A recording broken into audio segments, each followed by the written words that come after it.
Culver. I'm currently a master's student at SOAS in London. I'm doing my second master's in preparation for my PhD, and this particular degree is in Anthropology of Food, and the subject of my dissertation is the emerging market for ceremonial cacao and how it's impacting small-scale producers on the ground in Guatemala. So I'm here in Guatemala where I used to live, have a lot of history and community, working with some small communal producers, mostly in rural indigenous areas, to understand how it's affecting them. And so far, what has been your research? Not your research, not so far. Like, what has your findings? What have been your findings so far? Or, if you don't want to answer that, what have you learned? What has been quite intriguing for you?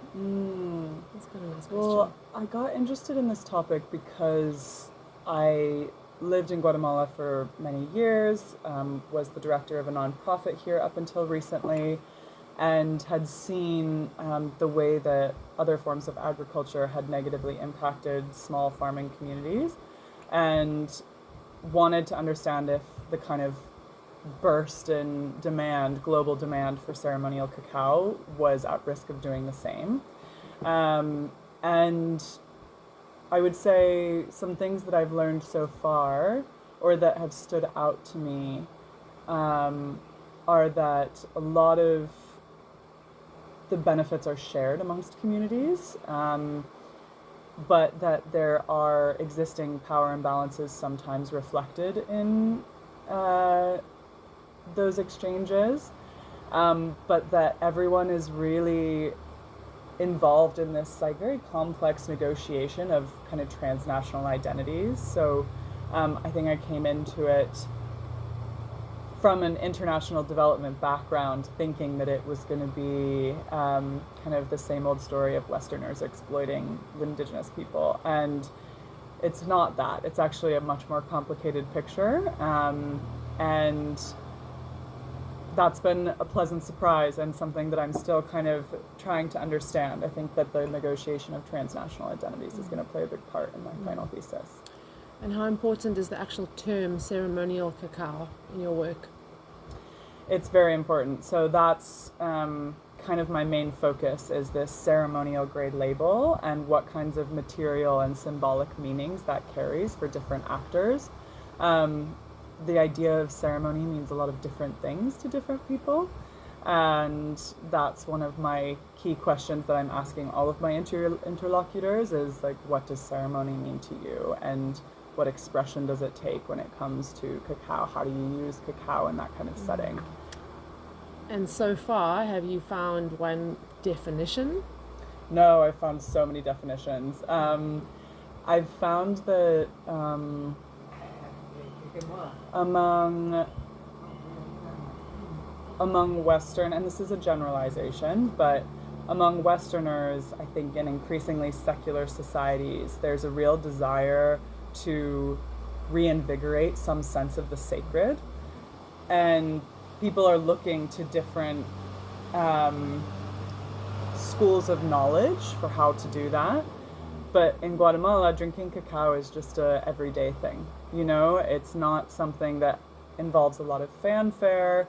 It's like having your morning cup of coffee, and that doesn't mean that there's not intention put into it, because oftentimes the cacao that we're consuming has also been grown on the land and processed on the land and de-shelled with someone's hands and then ground by hand, and there's more effort put into it, but there's not as much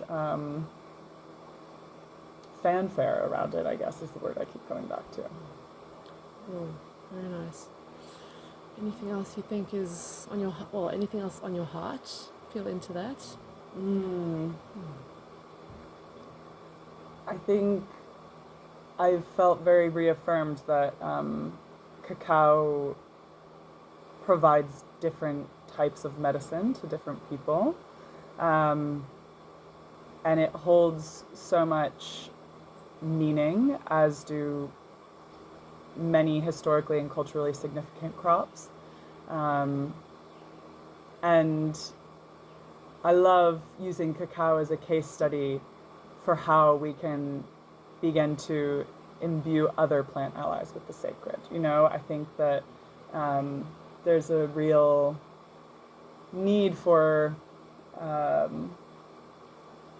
presence and intention, and cacao is an incredible tool and vehicle and medicine, but it's not the only one, and that's been really inspiring for me. Yeah. If you had a message for the world. If I had a message, oh God. I'm really putting you on the spot here. If I had a message for the world, I think, well, one of the reasons it's been so lovely to meet you and connect with you is that source matters and due diligence matters. Understanding where your cacao comes from, who made it, how they made it, the kind of history behind it, what the threats to cacao are. That's been another big insight from my studies thus far, is how threatened cacao is by climate change. And so doing your due diligence is important, and using it with intention, not overusing it, understanding the history behind it and the meaning that it has for indigenous peoples in Guatemala and everywhere, I think is just really vital.